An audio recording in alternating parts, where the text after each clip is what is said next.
Olá, estamos aqui em Botafogo, no Rio de Janeiro, no...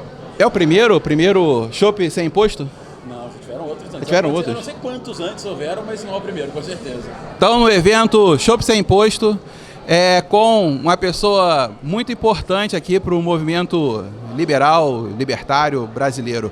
Paulo Gontijo, presidente do Livres do Brasil ou do Rio de Janeiro? Brasil. Pô, então, ótimo. Paulo Gontijo, presidente do Livres do Brasil.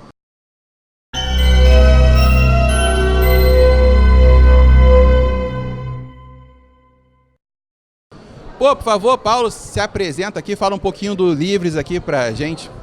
Bom, prazer estar aqui. Meu nome é Paulo Gontijo, sou empresário, hoje estou à frente do Livres. O Livres é um movimento liberal, a gente gosta de dizer que é o único movimento liberal por inteiro, liberal na economia, liberal nos costumes. E é uma pauta que a gente sempre defendeu, redução de impostos, simplificação, enfim. É uma pauta histórica de vários movimentos liberais, de associações comerciais, e é fundamental que vira um calendário.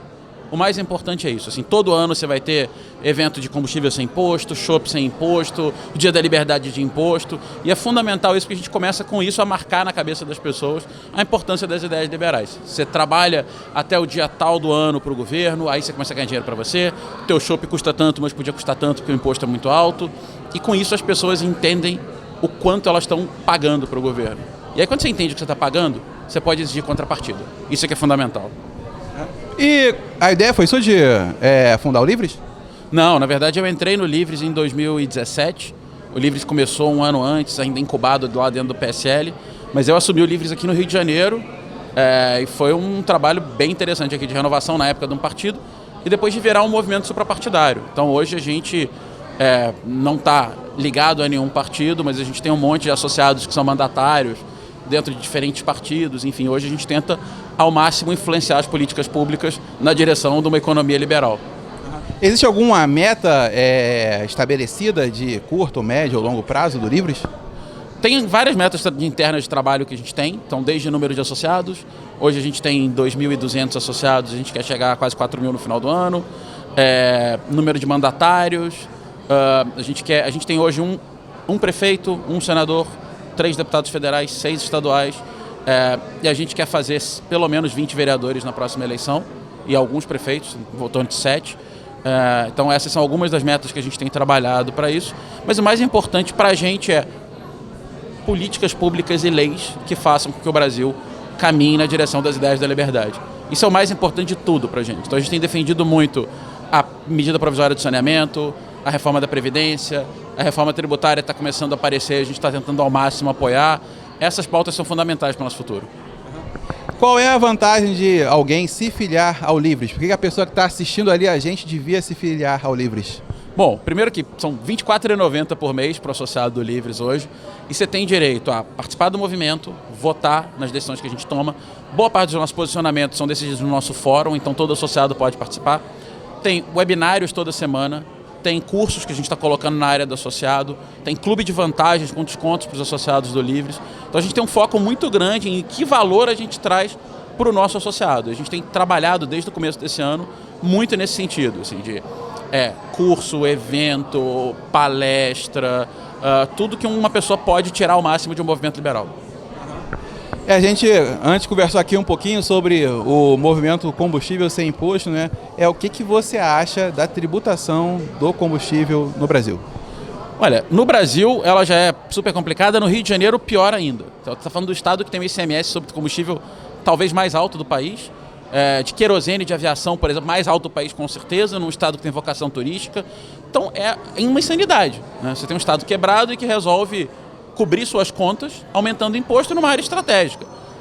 Eu vivi muito de perto essa realidade no ano passado e eu via, por exemplo, todos os postos de gasolina na fronteira com São Paulo às moscas, porque as pessoas cruzavam a fronteira para abastecer lá porque era mais barato. Então, assim, é uma insanidade isso, tem que ser racionalizado, tem que ser reduzido, e é o tipo de imposto que tem desdobramento sobre todas as outras coisas, né?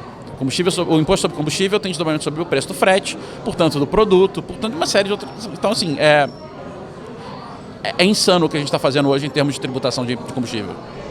Então você acredita que o imposto no combustível aumenta a pobreza no Brasil?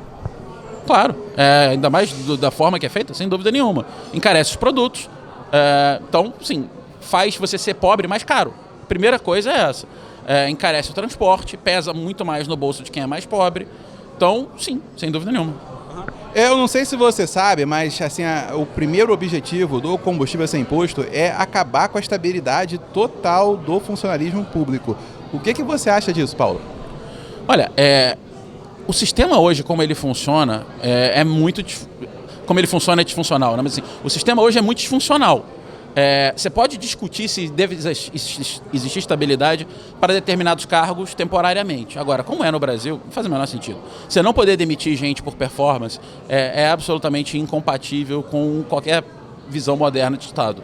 Então, assim, como ele é hoje no Brasil, eu não tenho a menor dúvida que isso tem que ser revisto. Agora, existem alguns cargos que talvez tenham que ser protegidos de influência política. E a estabilidade temporária pode ser uma solução. Mas, sem dúvida nenhuma, o que você tem hoje no Brasil é inaceitável. Outra meta do combustível sem imposto é cortar o repasse de imposto para o Sistema S. Firjan, Fiep, CNI, SES e Senai. Nós acreditamos no seguinte: se a coisa é boa, você não precisa bater nas pessoas para elas contribuírem. Então, qual é a tua opinião de zerar o repasse de dinheiro para essas organizações empresariais? Olha, pessoalmente podem contar comigo. Eu acho que o Sistema S custa muito caro, é muito pouco transparente. Em alguns lugares ele entrega, em outros não, mas isso depende muito do Estado, por exemplo. Mas o fato é, você constrói máquinas monstruosas, super caras. Você vê aqui no FEComércio, no Rio de Janeiro, por exemplo, era um lugar que era um antro de corrupção e às custas de dinheiro público. Estava inserido no esquema de lavagem de dinheiro do governador. Então, óbvio que a gente tem que acabar com isso. Não faz sentido quem não usa ficar pagando por isso. Concordo, acho uma bandeira ótima. Outra bandeira nossa é fechar e demitir, né? Não só fechar e demitir. Ministério do Trabalho, já foi fechado, mas o pessoal continua lá. Ministério Público do Trabalho e Justiça do Trabalho. Quem quiser ter alguma questão com a sua empresa, vai para o civil. A pessoa não vai ficar desamparada, mas não mais uma justiça específica pró-empregado e contra a empresa, como é hoje, que na verdade a gente vê isso como uma coisa só. Empresa e empregado são parceiros um do outro. Como é que você vê essa situação de fechar essas três entidades? Bom, eu não sou jurista para opinar nesse grau de detalhamento, mas não gosto da ideia de você ter a justiça do trabalho como você tem no Brasil. Pelo que eu sei, é um dos poucos países do mundo que tem isso, não faz o menor sentido. Se você já tem uma justiça para julgar contratos, ela devia dar conta disso. Então eu acho isso muito razoável nesse sentido. E o número de ações trabalhistas, isso eu tenho muita clareza, assim, também insano no Brasil. Então isso desburocratiza o processo e tem um monte de assimetrias de responsabilidade na Justiça do Trabalho que tem que ser revistas mesmo, né? Então uma coisa que era muito comum, hoje já caiu, mas enfim, você não tinha sucumbência pro empregado. Então, assim, o cara perdia, litigava de má fé e não tinha nenhuma consequência sobre ele aquilo. Eu acho que, sim, tem que ser iguais perante a lei.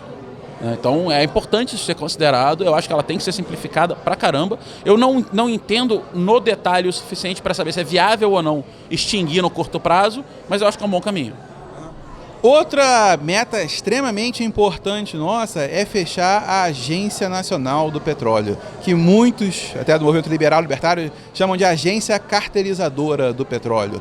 Eu não sei se você sabe, mas hoje você, como cidadão, não pode ir ali na nossa refinaria, na Reduc, abastecer seu carro. Não pode porque a ANP não permite. Então, o que você acha do fechamento dessa agência? Eu acho que as agências reguladoras, elas nasceram com um bom propósito. Elas têm um problema sério de governança. E aí você está falando da Agência Nacional de Petróleo, mas você pega aqui no Rio de Janeiro, no estado do Rio, você tem a AGETRANS, a GENERSA, todas elas têm problemas muito sérios de governança, e que, portanto, vão tornando elas uma espécie de clube do governante de turno, né?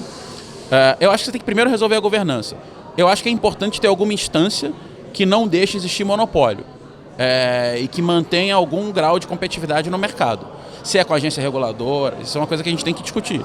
Mas eu acho que sim, é importante você ter alguma instância que a sociedade civil participe, que seja aberta, que seja transparente, mas que evite que você tenha concentração excessiva de mercado para você não ter, por exemplo, um monopólio da Petrobras como a gente tem. Então, assim, isso eu acho fundamental. Mas eu acho que você resolve isso antes de pensar em extinguir ou acabar com da transparência, rotatividade de cargo clara, não aparelhamento político. Eu acho isso muito, muito importante. Então, no caso, pelo que eu entendi, o teu entendimento é que se você não tiver uma agência do governo, você vai ter um monopólio? Vamos lá. Primeiro que a gente tem que separar entre público e estatal. São duas coisas bem diferentes, né? Nem tudo que é público é do governo. Isso, primeiro ponto para deixar bem claro. O segundo é o seguinte, como é que você evita que um mercado seja controlado por um player só, que às vezes é estatal, como a Petrobras, por exemplo, você faz isso com controle social. E controle social significa a sociedade dentro de algum fórum participando e evitando que aquele mercado seja tomado. Porque no dia que se tiver todo mundo na mão de uma empresa só, como a Petrobras, como a BR Distribuidora, por exemplo, o que você vai ter é um mercado que vai reagir aos ditames políticos, como aconteceu no governo Dilma, como aconteceu na greve dos caminhoneiros. O problema é assim, as agências reguladoras como estão hoje não resolvem esse problema. Concordo com vocês. Agora, dizer que não precisa existir essa instância, eu não concordo. Eu acho que tem que existir alguma forma da sociedade controlar aquele tipo de mercado para que ele não vire tomado de assalto por algum determinado ente. Você conhece, na história da humanidade, algum monopólio que se criou sem a participação do governo para proteger aquele monopólio? Normalmente com a participação do governo. Por isso que é importante ter a sociedade. Se a sociedade não fiscaliza e não participa e não tem assento de tomada de decisão paritário com os do governo, o que você vai fazer? Você vai deixar na mão do governo. A partir do momento que você não tiver uma agência reguladora, você vai acabar centralizando tomada de decisão na mão do governo também. O problema é que a gente entende que agências de regulação são braços estatais e não fóruns da sociedade de controle civil sobre aquelas decisões. Então, se for uma agência reguladora privada, por exemplo, tipo um CONAR da vida, aí... Eu acho o CONAR um ótimo exemplo. O CONAR é um excelente exemplo. O que se faz no mercado de publicidade, por exemplo, é fantástico. Funciona, não tem caso de corrupção e malversação, é absolutamente efetivo na retirada dos comerciais do ar. Acho um excelente exemplo, CONAR. E falando um pouquinho aqui sobre o transporte aéreo, que está muito em voga. Você sabe se as companhias aéreas no Brasil, por exemplo a Gol, está ganhando ou perdendo dinheiro atualmente? Ganhando rios. Conseguiram travar a volta da Avianca e a compra dela pela Azul. Mercado absolutamente fechado. Você tem basicamente voo hoje da Gol e da Latam. Os preços estão disparados de passagem aérea, claro. Porque tirou um player, pegou aquela demanda e canalizou para duas empresas praticamente, estão rindo de orelha a orelha, óbvio. Não tem a menor dúvida que está sendo ótimo para eles. Agora o mercado está sendo aberto. Vai ser melhor para os consumidores.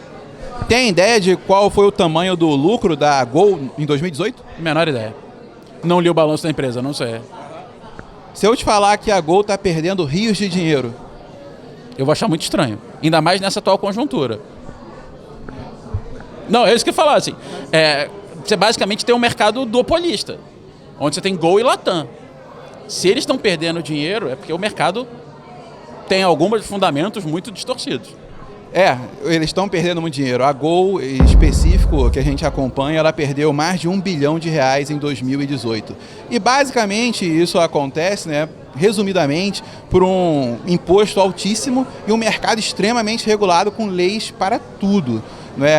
Então, por isso que a gente luta muito por zerar o imposto no combustível, principalmente no QAV, o querosene de aviação, porque hoje o mercado de aviação é ruim para nós, o povo, que não temos nada, é ruim para as empresas que estão perdendo dinheiro, isso é bom para um ente, o governo. E o povo acha que eles estão nadando em dinheiro, mas eles não estão. E tem uma coisa pouco inteligente, que é o seguinte, se você ou zera ou reduz muito o ICMS sobre o querosene de aviação, significa que você vai ter mais turista.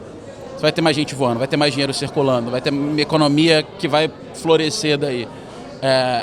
As pessoas não entendem que você aumentando o imposto, você mata a atividade econômica.